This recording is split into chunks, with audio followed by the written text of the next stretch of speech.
Good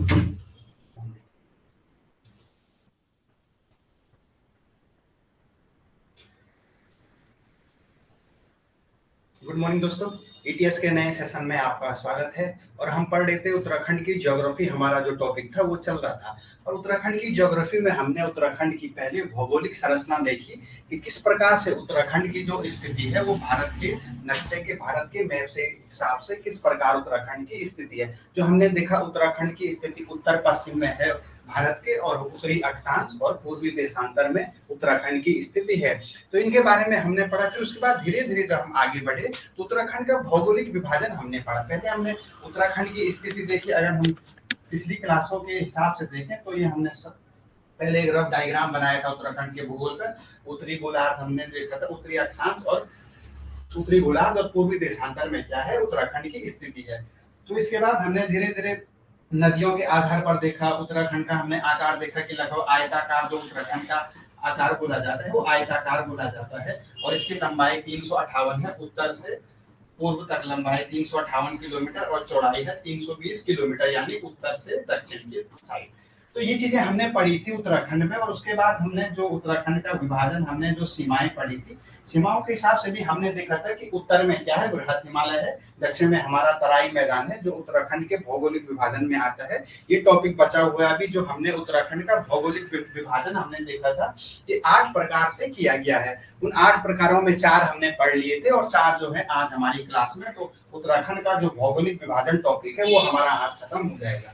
तो ये चीजें हमने देखी। उत्तर में हमने देखा बृहद हिमालय है, दक्षिण में हमने देखा गंगा का तराई भाग है, गंगा का मैदान है, पूर्व में यमुना और टोंस नदी जो हमने देखा हिमाचल प्रदेश उत्तराखंड होते हुए बॉर्डर बनाते हुए बहती है। और यहाँ पूर्व में कौन सी है जो नेपाल के साथ बॉर्डर बनाती है, वो कौन सी है, काली नदी। तो ये चीजें हमने देखी थी। फिर उत्तराखंड में हम जब आगे बढ़े तो हमने फिर इसके बाद जो नदियों के आधार पर सिडनी कुरार थे, उन्होंने नदियों के आधार पर विभाजन किया था। ये भी हमने पढ़ा था। कश्मीर हिमालय, कुमाऊं हिमालय, नेपाल हिमालय और असम हिमालय, ये नदियों के आधार पर किया था। नदियां भी हमने देखी थी। तो धीरे धीरे हम जब उत्तराखंड की भौगोलिक स्थिति, उत्तराखंड का भूगोल हम पढ़ रहे थे, तो काफी जानकारी हमने इकट्ठा कर ली थी। ये चीजें हमने इसमें पढ़ी। और आज हम थोड़ा सा आगे बढ़ेंगे। जो हमारा भौगोलिक विभाजन हुआ था, नदियों के आधार पर हुई है स्थिति होगी, ये सारी चीजें हमने क्या की, देख ली थी। अब इसी क्रम में हम आगे बढ़े तो आज हमारा जो टॉपिक होगा वो हम जो 8 प्रकार से विभाजन हुआ था उसमें लास्ट में जो पहला हमने देख लिया था। चलो आज थोड़ा आगे बढ़ते हैं। तो उत्तराखंड का जो भौगोलिक विभाजन हुआ है 8 प्रकार से हुआ है। और उन 8 प्रकारों में हमने सबसे पहले हमने देखा था कौन सा, trans Himalaya. Trans Himalaya, trans Himalaya, या इसको तिब्बत भी बोलते हैं, इसको पार हिमालय भी बोलते हैं। ये हमने पढ़ा क्योंकि ये इंडिया के मैप के हिसाब से कहा है, ये पार तिब्बत वाले एरिया में पड़ता है, तो इसलिए इसको क्या बोलते हैं, पार हिमालय भी बोलते हैं। तो ये चीजें हमने ट्रांस हिमालय हमने पहला पढ़ा। फिर दूसरा हमने क्या पढ़ा, बृहत हिमालय। तो बृहत हिमालय के बारे में भी हमने काफी कुछ जानकारी दी। इसे हिमाद्री बोला जाता है। लगभग ये हमेशा क्या होता है, बर्फ से ढका रहता है। ऊपर वाला एरिया नॉर्मली अगर हम चमोली के नीचे वाले एरिया, चमोली हो गया, पिथौरागढ़ हो गया, रुद्रप्रयाग हो गया, अल्मोड़ा, बागेश्वर, ये वाले एरिया, कभी कभी तो नैनीताल के एरिया में भी, मसूरी हो गया, देहरादून, यहाँ अगर हम ठंडियों में दिसंबर से जनवरी की बात करें तो इस टाइम पे यहाँ भी बर्फ गिरती है। तो ये तो मध्य हिमालय में आ गया। हम बात करें बृहत हिमालय की, तो बृहत हिमालय को हिमाद्री का द्वार बोला जाता है, क्योंकि ये वर्ष भर क्या होता है, बर्फ से ढका हुआ रहता है। तो बृहत हिमालय के बारे में हमने पढ़ा। फिर लघु या मध्य हिमालय जो हमारा था, तीसरा हमारा आता है लघु या मध्य हिमालय। लघु या मध्य हिमालय के बारे में हमने पढ़ा। इसके बारे में भी काफी चीजें हमने पढ़ी, क्योंकि जब नीचे के क्रम में हम आते हैं तो यहाँ हमने देखा था छोटे मोटे घास, ऊपर तो बर्फ रहती है, पर जैसे जैसे नीचे आते हैं यहाँ बुग्याल घास के मैदान पाए जाते हैं। इन चीजों में हमने देखा था। फिर मध्य हिमालय में यहाँ हमने तो देखा था कि कुछ यहाँ खनिज भी होते हैं, थोड़ा बहुत खेती भी होती है। खेती थोड़ा बहुत है, खेती तो प्रॉपर हो जाती है मध्य हिमालय वाले एरिया में, क्योंकि यहाँ बर्फ थोड़ा कम गिरती है, तो यहाँ का मौसम खेती लायक अनुकूल रहता है। तो ये चीजें हमने देखी लघु या मध्य हिमालय के बाद चौथे नंबर पे हमने क्या पढ़ा, दून द्वार वाला एरिया पढ़ा था। दून द्वार, तो दून द्वार जो हमने देखा था कि सबसे इंपॉर्टेंट दून कौन सा है, देहरादून के बारे में हमने पढ़ा था। 75 किलोमीटर लंबाई और 24 से 32 किलोमीटर क्या थी इसकी चौड़ाई थी, इसके बारे में हमने पढ़ा था। और यहाँ गहन कृषि होती है, बोला जाता है कि गहन कृषि, और यहाँ का मौसम भी सही रहता है। इसके बाद का जो इसके बाद का जो हिमालय दूनद्वार हमने देखा, सरस दो जैसे पर्वतों के बीच में जो घाटियां होती है उसे दूनद्वार, चौरस घाटियों को दूनद्वार बोला जाता है। ये चीजें हमने पढ़ी थी। तो इसके बाद दूनद्वार के बाद जो पांचवा आता है शिवालिक क्षेत्र, पांचवा आता है शिवालिक क्षेत्र। शिवालिक क्षेत्र, तो शिवालिक क्षेत्र से हमारा टॉपिक रह गया था, ट्रांस हमने पढ़ लिया था, वृहद पढ़ लिया था, लघु हिमालय पढ़ लिया था, दूनद्वार पढ़ लिया था। आज हमारा कौन सा है? शिवालिक क्षेत्र है।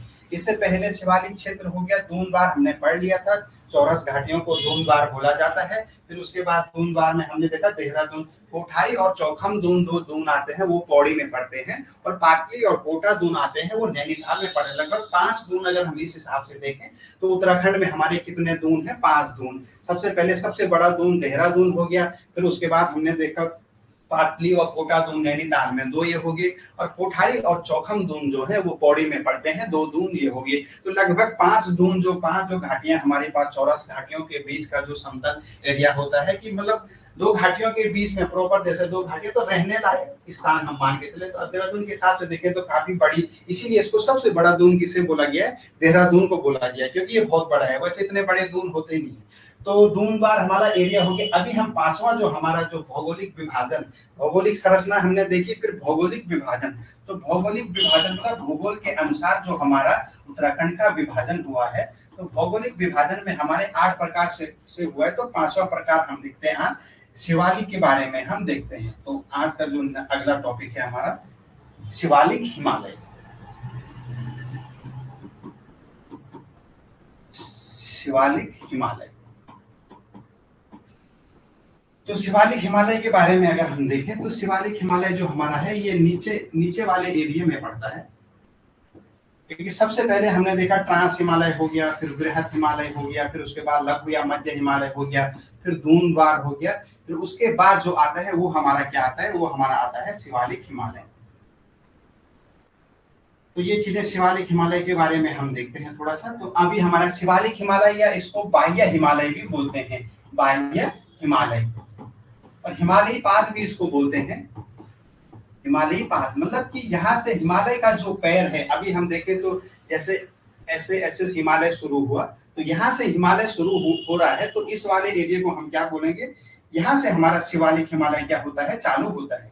मतलब हिमालय जहाँ से हिमालय की शुरुआत होती है, जैसे हम मान के चले यहाँ से हमारा हिमालय शुरू हो रहा है, तो जो ये वाला एरिया होगा, ये वाला एरिया है, ये आएगा किसमें? शिवालिक हिमालय में।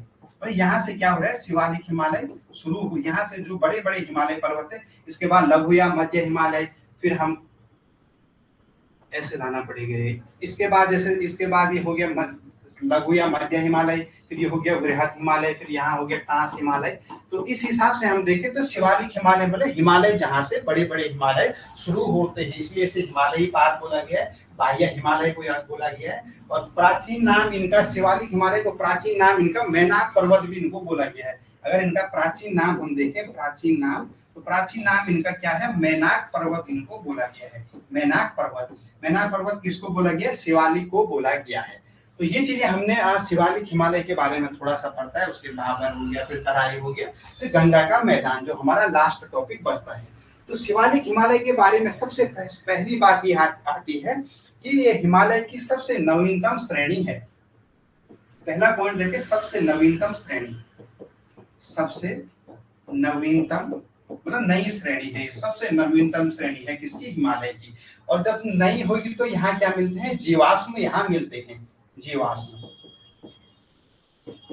जीवाश्म मतलब जीवों के अंश। तो इस एरिया में अभी तक जो हमने सारे हिमालय पढ़े वहां लगभग जीवाश्म नहीं मिलते हैं, और जो हमारा शिवालिक हिमालय आता है यहाँ जीवाश्म की मात्रा पाई जाती है। तो इस एरिया में क्या होता है? जीवाश्म पाए जाते हैं। सबसे पहला बात कि इसको बाह्य हिमालय भी बोलते हैं, हिमालयी पाद बोलते हैं, और शिवालिक हिमालय इसका तो नाम ही है। प्राचीन में इसे क्या बोला गया है? मैनाक पर्वत। प्राचीन नाम जो हिमालय का है, शिवालिक हिमालय का, उसका प्राचीन नाम क्या है? मैनाक पर्वत है। और ये सबसे नवीनतम, सबसे अगर पूछा जाए कि हिमालय में सबसे नवीनतम श्रेणी में कौन सा हिमालय है, तो सबसे नवीनतम श्रेणी में जो हिमालय है हमारा, वो कौन सा है? वो शिवालिक हिमालय है। तो शिवालिक हिमालय के बारे में ये सबसे नवीन, और प्लस में सबसे इंपॉर्टेंट पॉइंट यहाँ का क्या है? यहाँ जीवाश्म पाए जाते हैं। तो जीवाश्म अगर पूछा जाए कि किस हिमालय में जीवाश्म पाए जाते हैं, तो जीवाश्म हमारे पाए जाते हैं किसमें? शिवालिक हिमालय में। तो शिवालिक हिमालय में देखो तो सबसे पहला पॉइंट हमने देखा, फिर जो इंपॉर्टेंट पॉइंट थे उन पे हम धीरे धीरे चर्चा करेंगे। और खनिज की दृष्टि से ये महत्वपूर्ण है, नीचे वाले एरिया में है, इस एरिया में, तो इस एरिया में क्या है, यहाँ खनिज खनिज यहाँ मिलते हैं। खनिज की मात्रा यहाँ ज्यादा पाई जाती है। मध्य हिमालय में भी खनिज होता है। और उसके बाद अगर मेन जैसे खेती के लिए हमने देखा कि जैसे हमने पढ़ा था वृहद हिमालय के बारे में, तो वृहद हिमालय जब हमने पढ़ा तो हमने देखा कि उसके जो नीचे वाले एरिया वहाँ छोटे छोटे घास के मैदान पाए जाते हैं, मतलब ज्यादा नहीं, नॉर्मल। पर अगर हम मध्य हिमालय की बात करें तो उसे पशुचारकों का स्वर्ग बोला जाता है। वहाँ बुग्याल अधिक मात्रा में पाए जाते हैं, किसमें, मध्य हिमालय में। ये चीजें हमने देखी थी। तो वही जो अच्छे जो ज्यादा मात्रा में खनिज पाए जाते हैं वो कहाँ पाए जाते हैं, वो हमारे पाए जाते हैं शिवालिक हिमालय में। क्योंकि हमने पहले ही पढ़ लिया कि यहाँ जीवाश्म मिलते हैं, जीवों के अंश से यहाँ नया हिमालय है, तो इसलिए यहाँ क्या है, जीवाश्म मिलते हैं। तो सबसे पहले हम अब यहाँ वर्षा की बात करें तो यहाँ वर्षा क्या होती है, 200 से 250 सेंटीमीटर वर्षा हो जाती है यहाँ। अगर वर्षा की बात करें तो 200 प्लस या 250 सेंटीमीटर यहाँ वर्षा हो जाती है।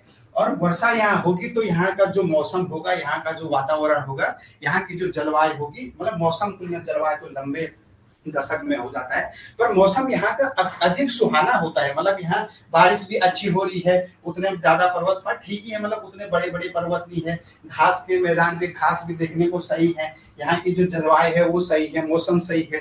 वर्षा भी हम देखें तो 200 से 250 सेंटीमीटर के बीच क्या है, वर्षा हो रही है। तो इसका मतलब यहाँ पर्यटन के लिए ये महत्वपूर्ण एरिया है। तो अगर सबसे ज्यादा पर्यटन हम माने कि उत्तराखंड के हिसाब से हम देखें तो ज्यादातर पर्यटन किस एरिया में आते हैं, वो हमारे शिवालिक हिमालय में ही आते हैं। तो पर्यटन की दृष्टि से भी शिवालिक हिमालय अपने आप में क्या है, इंपॉर्टेंट है। शिवालिक हिमालय के टॉपिक सबसे पहले हमने देखा क्या, इसके नाम देखे हमने, प्राचीन नाम मैनाक पर्वत हो गया। फिर हमने इसके बारे में क्या देखा कि यहाँ का जो मौसम है वो अधिक सबसे सुहाना होता है। मतलब यहाँ बारिश अगर हम देखें, बारिश अगर 200 से 250 सेंटीमीटर क्या हो रही है, यहाँ बारिश हो रही है। अगर यहाँ बारिश अच्छी होगी तो पर्यटन के लिए भी ये क्या है, महत्वपूर्ण है। तो जब पर्यटन के लिए महत्वपूर्ण है तो बारिश अच्छी है, तो यहाँ पर्यटन के लिए पर्यटन ज्यादा, अगर पूछा जाए पर्यटन ज्यादा कहाँ आते हैं,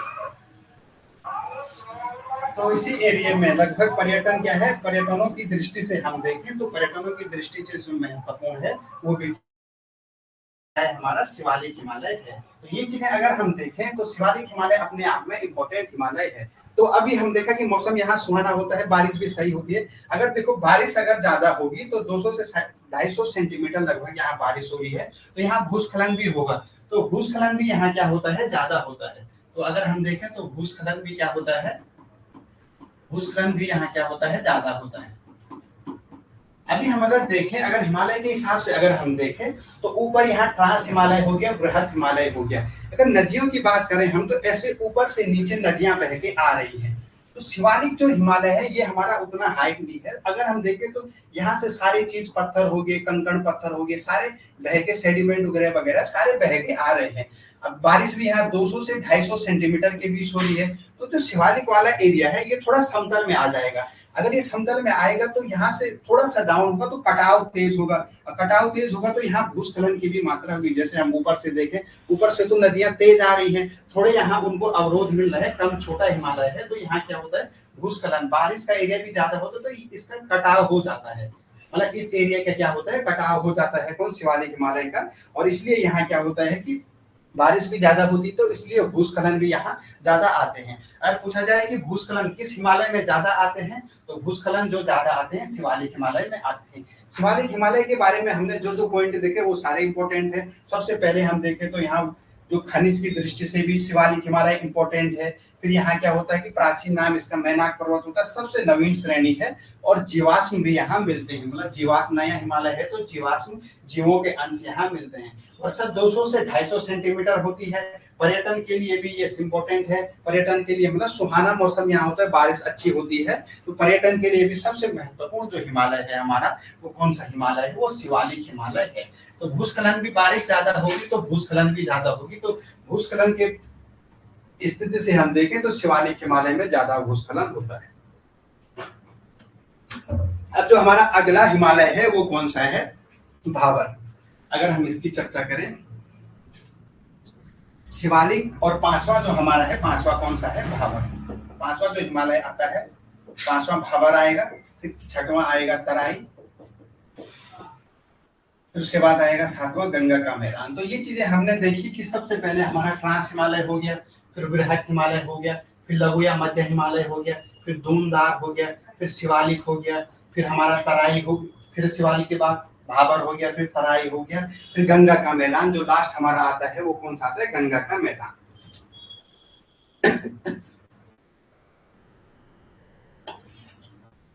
गंगा का मैदान। तो 8 प्रकार से जो हमने देखा था हमारे 5 हो गए, अब 6, 7, 8 3 प्रकार के हिमालय हमारे रह गए हैं, उनके बारे में भी थोड़ा सा चर्चा कर लेते हैं।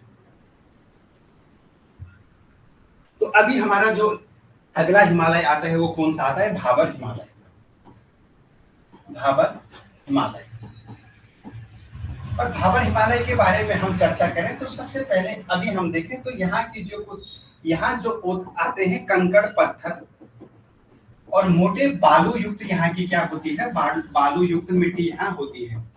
अब ये क्यों होती है इसके बारे में थोड़ा चर्चा। सबसे पहले इसकी बात करें हम भाबर का, तो ये नीचे से अगर हम देखें तो शिवालिक के दक्षिण में हो गया और तराई के ऊपर में हो गया। तो ये चीजें हम देखें तो तराई वाले जैसे पहले पर्वतों की भी, पहले जो हिमालय थे उनकी भी हमने स्थिति देखी कि नीचे वाला हिमालय के दक्षिण में आ जाएगा, नीचे वाले हिमालय के आएगा उत्तर में, नीचे वाले हिमालय के आ जाएगा कहाँ? उत्तर में, और जो ऊपर वाला है उसके दक्षिण में। तो ये चीजें हमने पढ़ी थी, तो इसके वो तो हम हिमालयों के प्रकार से हम देख लेंगे, जैसे हम अभी चर्चा करेंगे पूरे हिमालय के बारे में। तो अगर बृहद के बारे में आएगा, ट्रांस के बारे में आएगा तो बृहद हिमालय के उत्तर में, बृहद के बारे में आएगा तो लघु हिमालय के उत्तर में और ट्रांस हिमालय के दक्षिण में। यही हमने शिवालिक के बारे में चर्चा करें तो भाबर के उत्तर में, धूमधार के दक्षिण में। अभी हम भाबर पढ़ रहे हैं तो तराई के उत्तर में और शिवालिक के दक्षिण में। तो इसी प्रकार से इनका क्रम है। तो अभी हम पढ़ रहे हैं, हमारा जो अगला हमारा टॉपिक है वो क्या है? भाबर। तो अभी जो टॉपिक चल रहा है हमारा वो कौन सा चल रहा है? भाबर हिमालय। भाबर हिमालय तो ये नहीं आएगा, जो इसके आधार पर भाबर जो हमारा भाग है, लगभग छठवां जो हमारा 8 प्रकार से विभाजन हुआ है उसमें छठवां जो हमारा भाग है वो क्या है? भौगोलिक संरचना, वो है भाबर। और भाबर के बारे में सबसे पहला टॉपिक हमने अभी पढ़ा कि यहाँ की जो क्या थे? तराई के उत्तर में। अगर पहला हम पॉइंट इसके बारे में देखें तो ये क्या है? तराई के उत्तर में है, तराई के उत्तर में, तराई के उत्तर में इसकी क्या है? स्थिति है, तराई के उत्तर में ये इसकी क्या है? स्थिति है। तो ये चीजें हम देखें तो अब इसके बाद यहाँ की जो जमीन मिट्टी होती है, जमीन होती है उबड़ खाबड़ कंकड़ पत्थर युक्त होती है, कंकड़ पत्थर युक्त, पत्थर युक्त। और मिट्टी जो होती है मोटे बालू युक्त, यहाँ की क्या होती है? मिट्टी होती है, मोटे बालू युक्त क्या होती है? मिट्टी होती है। अब ये क्यों होती है हम थोड़ा सा देखते हैं। यहाँ से क्या, यहाँ से हमारा हिमालय ऐसे ऐसे ऐसे आ रहा है और नीचे में धीरे धीरे क्या हो रहा है? प्लेन हो रहा है। अगर इसकी हम चर्चा करें तो सबसे ऊपर जो अभी हमने इससे पहले जो पढ़ा था शिवालिक वाले एरिया में चर्चा की थी कि यहाँ से जब नदियां आएंगी बह के तो वो तेज ढाल में आएंगी, अपने साथ जितनी भी चीजें हैं, अभी हम पढ़ रहे हैं भाबर के बारे में, तो इस पर थोड़ा चर्चा करते हैं कि यहाँ की मिट्टी जो है उबड़ खाबड़ जो जमीन है, उबड़ खाबड़ है, कंकड़ पत्थर युक्त है, और यहाँ की जो मिट्टी है मोटे बालू युक्त। ये इसका डिस्क्रिप्शन है कि इस प्रकार का यहाँ पाया जाता है। तो ऐसा यहाँ क्यों पाया जाता है उसके बारे में थोड़ा सा चर्चा करते हैं। अभी क्या है कि यहाँ से नदियां जो हमारी इतनी गंगा, यमुना, अलकनंदा, भागीरथी, जितनी भी नदियां हैं सारी कहाँ से निकल रही है? ऊपर हिमालय से निकल रही है। तो ये अपने साथ जब ऐसे ढलान वाले एरिया में तो पेड़ भी लाएंगे, बड़े बड़े पेड़ होंगे, बड़े बड़े पत्थर हो गए, बड़ी बड़ी चट्टाने होगी, ये सारी चीजें, बड़े बड़े मिट्टी हो गई, कंकड़ पत्थर, सब चीजें बहा करके लाएंगे। अब ये सब चीज यहाँ से बहा करके यहाँ से तेज इनको ढलान मिल रहा है, ये तेजी से आ रहे हैं। अब ये वाला एरिया हो गया हमारा भाबर। अगर भाबर वाला एरिया हो गया तो यहाँ से पानी का वेग हो गया कम, समतल एरिया आ गया, और समतल एरिया आ गया तो उतना फोर्स है नहीं, पानी पे उतना बहाव फोर्स है नहीं। अगर है नहीं तो वो सारे उसने पेड़, कंकड़, पत्थर क्या है यही उसने छोड़ दिए। भाबर वाले एरिया में सब चीज उसने क्या करे? यही छोड़ दिए। अब इस एरिया में सब छूट गए तो यहाँ की मिट्टी ऑलरेडी क्या होगी? उबड़ खाबड़ होगी। इतने बड़े बड़े पेड़ लाया वो उसने वहीं छोड़ दिया, इतने बड़े पत्थर लाया वहीं छोड़ दिया, चट्टानों के अंश, मिट्टी, उबड़ खाबड़, जो भी चीज हिमालय में जो भी चीजें हैं सब चीज वो वहां से बहा करके लाए और कहाँ जमा कर दिया? भाबर में। भाबर से आगे वो ले जा नहीं पाया क्योंकि यहाँ क्या था कि फोर्स उतना था नहीं, पानी धीरे धीरे कम हो गया, और उतना जब फोर्स था नहीं तो सारे पेड़ पौधे यहाँ, तो इसलिए यहाँ की जो जमीन भी है वो कटी फटी बोली जाती है। कटी फटी मतलब यहाँ कटा हुआ है इन चीजों से। और यहाँ क्या होता है कि जब बड़े बड़े पत्थर होंगे, ऐसे हम देखें ऐसे बड़े बड़े पत्थर होंगे, तो यहाँ एक पॉइंट आता है कि यहाँ नदियां क्या होती है, विलुप्त हो जाती हैं।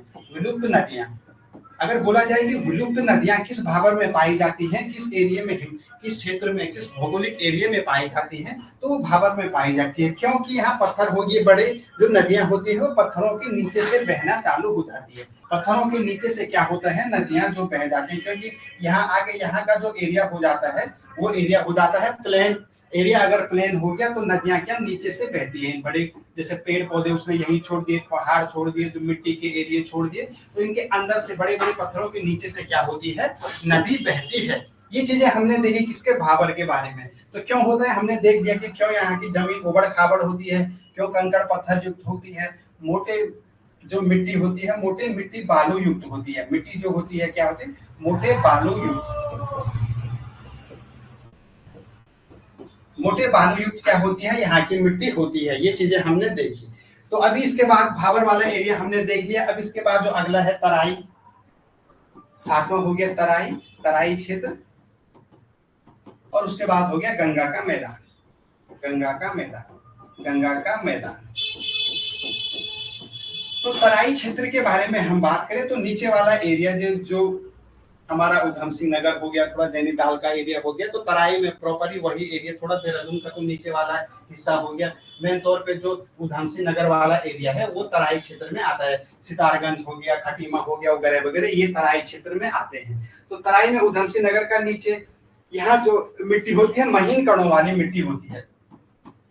महीन कणों वाली मिट्टी, महीन कणों वाली क्या होती है, मिट्टी होती है, अवसादी मिट्टी होती है। मतलब अच्छी खेती के लिए, प्रॉपर हम माने उधम सिंह नगर अच्छे है खेती के लिए, तो इसीलिए होता है कि ये तराई, तर का मतलब, तर भी हम बोलते हैं, तर का मतलब होता है कि ज्यादा पानी।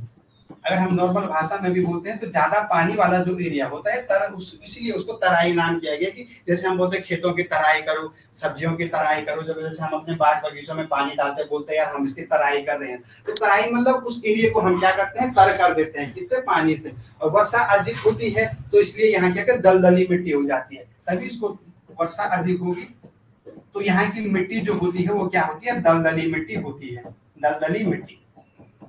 क्योंकि तर का मतलब हमने देखा कि तर इसको क्यों बोलते हैं कि यहाँ जो बारिश होती है वो ज्यादा होती है, तो इसलिए इसको क्या बोला जाता है, इसलिए यहाँ की जो मिट्टी होती है वो क्या होती है, दलदली मिट्टी होती है, दलदली मिट्टी। और कृषि के लिए भी ये महत्वपूर्ण है। उधम सिंह नगर हमने देखा कि चावल हो गया, गन्ना हो गया, ये चीजें यहाँ अधिक होती हैं। और धान और गन्ना के लिए प्रॉपरली अगर हम बोले तो चावल और गन्ना के लिए, चावल या धान इसी को बोलते हैं, और किसके लिए, गन्ना के लिए। तो धान और गन्ना के लिए क्या होता है, ये जो तराई वाला एरिया होता है ये क्या होता है, महत्वपूर्ण होता है। तर मतलब होता है, तर मतलब ज्यादा पानी, ज्यादा पानी वाले एरिया को क्या बोलते हैं, तर मतलब तराई वाला एरिया बोलते हैं। तो ये चीजें हमने देखी तराई वाले क्षेत्र को। इसलिए थारू जनजाति भी इस एरिया में, अगर उधम सिंह नगर में हम देखें तो थारू जनजाति ज्यादा इस एरिया में निवास करती है। ज्यादातर होगा, ज्यादा तराई वाला एरिया होगा तो मच्छर भी यहाँ ज्यादा होंगे, तो इसलिए मच्छरों का प्रकोप भी इस एरिया में ज्यादा होता है, वो हम बाद में पढ़ लेंगे। तो अभी हमारा चल रहा है तराई में क्या क्या चीजें होती है, ये हमने पढ़ी। अब यहाँ की स्थिति, पानी यहाँ ज्यादा होता है, दलदली यहाँ की भूमि होती है, तराई इसको नाम है। तो यहाँ क्या होता है, पाताल तोड़ कुएं पाए जाते हैं। पाताल तोड़ क्या पाए जाते हैं, कुएं यहाँ पाए जाते हैं। अगर पूछे पाताल तोड़ कुएं किस भाबर में, किस क्षेत्र में, किस हिमालय के किस, जो हमारा भौगोलिक विभाजन किया, कहाँ पाए जाते हैं, उत्तराखंड की भौगोलिक संरचना में किस एरिया में पाताल तोड़ कुएं पाए जाते हैं। तो पाताल तोड़ जो कुएं हमारे पाए जाते हैं वो कहाँ पाए जाते हैं, तराई में पाए जाते हैं। तो ये चीजें तराई के बारे में जो भी। और यहाँ एक सूरजमुखी वाला वृक्ष, जो सूरजमुखी का पेड़ होता है, सूरजमुखी इसी एरिया में खुलता है। सूरजमुखी हमने देखा होगा ऐसे गोल सूरज के समान पीला पीला होता है, खाते भी हैं उसको। तो सूरजमुखी का जो पौधा होता है वो कहाँ खिलता है, वो इसी तराई वाले एरिया में खिलता है।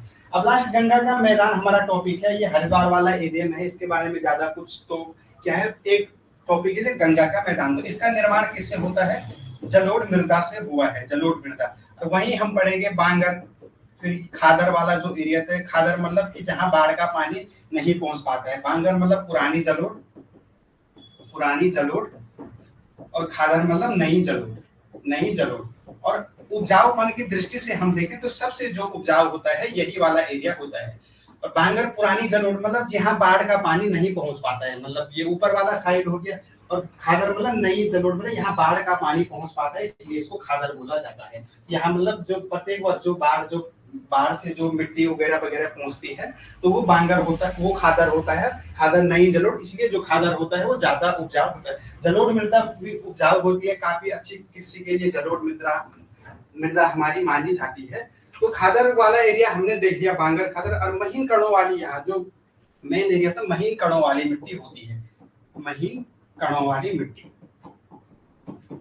तो महीन कणों वाली जो मिट्टी होती है वो किस एरिया में होती है, वो इसमें होती है, किसमें, गंगा के मैदान में। गंगा के मैदान में यही हरिद्वार वाला एरिया जो हमारा है, हरिद्वार वाले एरिया में उपजाऊ होता है जलोढ़ मृदा यहाँ। और पुरानी जलोढ़ को बोलते हैं बांगर और नई जलोढ़ को बोलते हैं खागर। नई जलोढ़ पर जहाँ बाढ़ का पानी प्रत्येक वर्ष मतलब जहाँ ऊपर से बरसात हो रही है, पानी है, जैसे भाबर वाले एरिया में हमने देखा कि जमीन थोड़ा समतल हो जाती है तो कंकड़ पत्थर वहीं छूट जाते हैं। तो जलोढ़ मतलब कि जहाँ प्रत्येक वर्ष पानी आ रहा है, पानी प्रत्येक साल जो वर्षा का पानी है, जो नदियां हैं अपने साथ मिट्टी ला रही है, तो वो प्रत्येक साल अपने साथ नई मिट्टी लाएगी। तो इसलिए उसको नई मिट्टी लाएगी, यहाँ पानी पहुंचेगा खादर वाले एरिया में, तो वहाँ जो मिट्टी जमा होगी उसको नई जलोढ़ मृदा बोलेंगे, क्योंकि वहाँ पानी पहुंच रहा है। और ये ऊपर वाले एरिया माने ये ऐसे ऐसे हो गए, यहाँ तक पानी पहुंचा इस एरिया में, तो ये नई जलोढ़ होगी। और यहाँ ऊपर वाले नहीं पहुंचे तो ये पुरानी, यहाँ तक नहीं पहुंचा तो ये हो गया बांगर, और ये एरिया हो गया खादर, ऊपर हो गया क्या, बांगर। तो इसीलिए बांगर खादर इनको बोला गया। तो हमारा जो भौगोलिक विभाजन हमने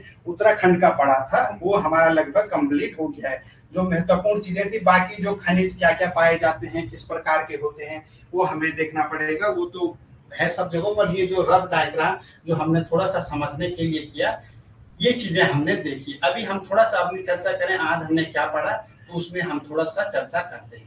तो आज हमने क्या किया था, शिवालिक हिमालय से हमने शुरू किया था। शिवालिक हिमालय के हमने देखा बाह्य हिमालय बोला जाता है, हिमालय पाद बोला जाता है, प्राचीन नाम मैनाक पर्वत है, खनिज की दृष्टि से इंपॉर्टेंट है, ये हमने देखा। 200 से 250 सेंटीमीटर यहाँ वर्षा होती है, मौसम यहाँ का सुहाना होता है, ज्यादातर पर्यटन इसी एरिया में आते हैं। शिवालिक एरिया के बारे में, और ज्यादा वर्षा होगी तो भूस्खलन, सब पॉइंट अपने साथ ऐसे लिंक करके चलोगे तो सही है। वर्षा ज्यादा होगी तो मौसम अच्छा होगा, मौसम अच्छा होगा तो पर्यटन के लिए लोग ज्यादा आएंगे, और ज्यादा अगर बारिश होगी तो भूस्खलन भी होगा। ये चीजें हमने देखी। फिर प्राचीन नाम मैनाक पर्वत, ये तो हमने चलो देख लिया है। तो शिवालिक हिमालय के बारे में भी ये चीजें हमने पढ़ी। शिवालिक हिमालय के बाद हमने पढ़ा था क्या, भाबर वाले बारे में हमने पढ़ा था। भाबर जो हमने देखा था कि तराई के उत्तर में है, और ये चीजें हमने देखी कि यहाँ क्या होता है कि ऐसे करके जब नदियां आती हैं तो बड़े बड़े कंकड़ पत्थर जो है भाबर वाले एरिया में छोड़ देती है। और भाबर वाले एरिया में हमने देखा था कि यहाँ क्या होता है, बड़े पत्थर होते हैं तो नदियां विलुप्त मानी जाती है पत्थरों के नीचे से। और अगर पूछा जाए कि नदियां विलुप्त किस एरिया में होती है, किस क्षेत्र में होती है, तो भाबर में। और तराई में क्या होता है कि वो नदियां पुनः ऊपर आ जाती हैं। पुनः ऊपर आने का मतलब कि कंकड़ पत्थर है नहीं, तो पुनः से भाबर में जो तराई वाला एरिया है होता है, वहां नदियां फिर से अपने लाइन पे आ जाती है, फिर से दिखाई देने लगती है। इसलिए तर बोलते हैं, तराई मतलब तर मतलब ज्यादा पानी वाला एरिया, इसीलिए। अगर पूछा जाए कि विलुप्त नदियां फिर से कहाँ दिखाई देने लगती है, किस क्षेत्र में दिखाई देने लगती है, तो वो तराई में। और कहाँ नदियां विलुप्त मानी जाती हैं, विलुप्त नदियां होती हैं, वो होती है भाबर में। क्यों होती है उसके बारे में हमने देख लिया कि ऊपर से मिट्टी, बड़े बड़े पेड़ पौधे, कंकड़ पत्थर, जो नदियां आती हैं हिमालय की, वो सब अपने साथ बहाकर लाती हैं। ये चीजें हमने देखी। तराई वाले एरिया में हमने देख लिया, जो भाबर वाला मोटे, इसलिए मोटे कंकड़ पत्थर बालू युक्त क्या होती है, मिट्टी होती है। फिर उसके बाद जो हमने देखा तराई के बारे में हमने पढ़ा कि महीन कणों वाली मिट्टी होती है। तराई मतलब तर इसको बोलते हैं, अच्छी मिट्टी होती है, इसलिए धान और गन्ने के लिए उधमसिंह नगर वाला एरिया, प्रॉपर हम बोले तो उधमसिंह नगर वाला एरिया तराई हिमालय में, तराई क्षेत्र में आता है। हिमालय तो ऊपर रहेंगे तो तराई वाले एरिया में आता है। फिर उसके बाद गंगा का मैदान जलोढ़, बांगर पुरानी और खादर नई जलोढ़ को बोला जाता है। ये चीजें हमने देखी। इसके बाद थोड़ा सा हम एक मैप के हिसाब से जो उत्तराखंड के डिस्ट्रिक्ट हैं ये कब कब बने, थोड़ा सा एक बार रफ डायग्राम बना के देख लेते हैं। फिर कभी इनके बारे में भी पूछ लिया जाता है, तो इनके बारे में थोड़ा सा हम एक प्रकार से रफ डायग्राम में देख लेते हैं। तो स्टार्टिंग से हम चर्चा करें, क्या हमने पढ़ा इसके बारे में हमने सब देख लिया है। किस प्रकार से हमने हिमालय की भौगोलिक संरचना पढ़ी, किस प्रकार से हमने विभाजन पढ़ा, ये सारी चीजें हमने क्या कर लिया, देख ली है। तो अभी हम अब इनके थोड़ा सा स्थापना के बारे में, वैसे वो तो किताबों में हर जगह है, रटने वाली बात है, पर थोड़ा सा हम देख लेते हैं। तो सबसे पहले उत्तरकाशी हो गया हमारा, तो हमने देखा था 24 फरवरी 1960 को उत्तरकाशी बना। वही सेम चमोली भी कब बना, 24 फरवरी 1960 को। और वही 24 फरवरी 1960 को क्या बना हमारा, पिथौरागढ़ बना। ये पिथौरागढ़ हो गया, ये हमारा चमोली हो गया, और ये हमारा क्या हो गया, उत्तरकाशी हो गया। तो ये चीज हमने देखी। फिर उसके बाद हम धीरे धीरे चलते हैं। ये हमारा हो गया चंपावत। तो 1997 में क्या बना, चंपावत बना। उधमसिंह नगर जो हो गया हमारा 1995 में बना, ये हो गया उधमसिंह नगर। ये हो गया हमारा चंपावत। और यहाँ ये हो गया हमारा नैनीताल, ये हो गया हमारा अल्मोड़ा, ये हो गया हमारा पौड़ी, और ये हो गया हरिद्वार, और ये हो गया देहरादून, ये हो गया टिहरी, और ये हो गया रुद्रप्रयाग। तो ये चीजें हम देखें तो ये हमने देखे देहरादून 1871 लगभग आता है। हरिद्वार वाला जो एरिया आता है, ये हरिद्वार डिस्ट्रिक्ट 1988 में बना। 1840 में हमारा हो गया पौड़ी, और 1891 में हो गया अल्मोड़ा, और 1891 में भी हो गया नैनीताल, और 1997 और जो टिहरी 1949 में हमारे भारत में विलय हुआ। तो डिस्ट्रिक्टों का क्रम कब किस डिस्ट्रिक्ट की स्थापना हुई ये भी पूछा जाता। तो 24 फरवरी 1960, 24 फरवरी 1960, 24 फरवरी 1960 हमारा उत्तरकाशी, चमोली और पिथौरागढ़ बना। फिर उसके बाद 1997 में 3 डिस्ट्रिक्ट बने। 1997 में 3 कौन बने, सबसे पहले हम यहाँ देखें तो रुद्रप्रयाग हो गया, फिर हमारा चंपावत हो गया, और यहाँ हो गया बागेश्वर। तो ये 3 कब बने, 1997 में बने। फिर उसके बाद अल्मोड़ा और नैनीताल 1891 में 2 बने। 1840 में पौड़ी, जब मुख्यालय यहाँ बनाया गया था श्रीनगर। 1988 में हरिद्वार, 1995 में बना कौन, उधमसिंह नगर। 1871 में देहरादून, 1949 में बना हमारा कौन, टिहरी। तो ये चीजें हमने देखी। हमारा जो उत्तराखंड का भौगोलिक विभाजन, उत्तराखंड की भौगोलिक संरचना हमने शुरू की थी, वो हमारा टॉपिक खत्म हो चुका है। तो अगला अब नया टॉपिक हम देखेंगे, किस हिसाब से हम अगला टॉपिक क्या करते हैं। तो आज के लिए इतना ही रखते हैं। जय हिंद, जय भारत।